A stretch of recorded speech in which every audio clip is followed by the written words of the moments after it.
Halo, kami dari kelompok 2.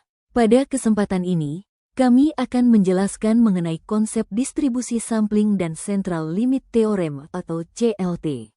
Materi ini merupakan salah satu konsep penting dalam statistika karena menjadi dasar dalam pengambilan keputusan dan analisis data penelitian.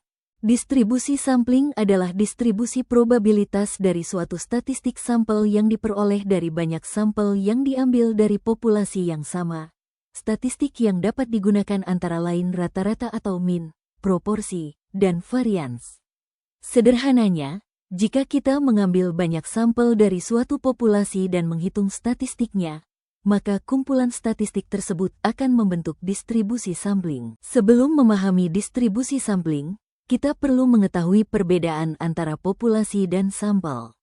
Populasi adalah seluruh objek atau individu yang menjadi sasaran penelitian. Sedangkan sampel adalah sebagian anggota populasi yang dipilih untuk mewakili populasi tersebut. Sebagai contoh, jika kita ingin meneliti seluruh mahasiswa di sebuah universitas, maka seluruh mahasiswa merupakan populasi. Apabila kita hanya meneliti 50 mahasiswa, maka 50 mahasiswa tersebut merupakan sampel. Proses terbentuknya distribusi sampling dimulai dengan mengambil banyak sampel dari populasi. Kemudian, kita menghitung rata-rata dari setiap sampel yang diambil. Setelah itu, seluruh rata-rata sampel dikumpulkan sehingga membentuk suatu distribusi yang disebut distribusi sampling. Distribusi sampling memiliki beberapa karakteristik, yaitu memiliki mean, memiliki standar error, dan cenderung mendekati distribusi normal. Pada distribusi sampling, rata-rata atau mean distribusi sampling sama dengan rata-rata populasi.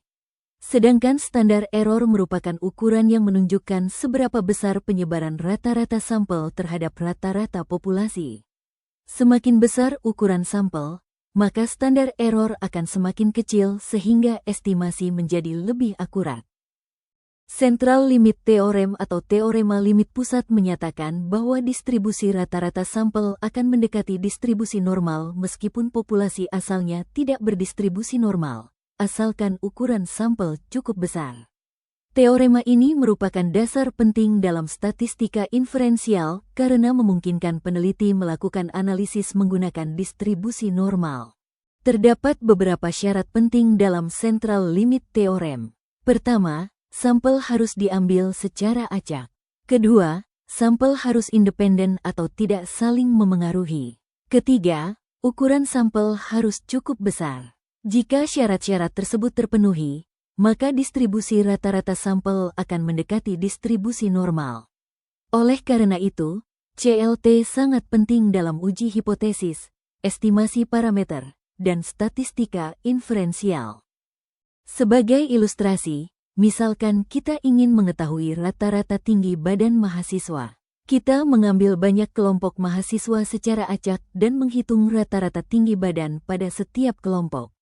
Walaupun distribusi tinggi badan dalam populasi mungkin tidak normal, distribusi dari rata-rata kelompok tersebut akan semakin mendekati distribusi normal ketika jumlah sampel yang diambil semakin banyak. Selain itu, penyebaran data juga akan semakin kecil sehingga hasil analisis menjadi lebih stabil dan akurat. Distribusi sampling dan CLT memiliki banyak manfaat dalam penelitian. Di antaranya adalah membantu memperkirakan parameter populasi, menjadi dasar pengambilan keputusan statistik, digunakan dalam penelitian dan survei, serta mempermudah analisis data dalam jumlah besar. Konsep ini banyak diterapkan dalam bidang kesehatan, ekonomi, pendidikan, dan penelitian ilmiah lainnya. Contoh penerapan dalam bidang kesehatan adalah penelitian mengenai rata-rata tekanan darah mahasiswa. Peneliti mengambil beberapa sampel mahasiswa, kemudian menghitung rata-rata tekanan darah pada setiap sampel. Setelah itu, Central Limit Theorem digunakan untuk melakukan analisis statistik. Dengan bantuan CLT, data dapat dianalisis menggunakan distribusi normal sehingga proses pengambilan kesimpulan menjadi lebih mudah dan terpercaya. Sebagai kesimpulan, distribusi sampling adalah distribusi statistik yang diperoleh dari banyak sampel. Central Limit Theorem menjelaskan bahwa distribusi rata-rata sampel akan mendekati distribusi normal ketika ukuran sampel cukup besar. Oleh karena itu, CLT menjadi dasar yang sangat penting dalam statistika inferensial dan berbagai penelitian ilmiah.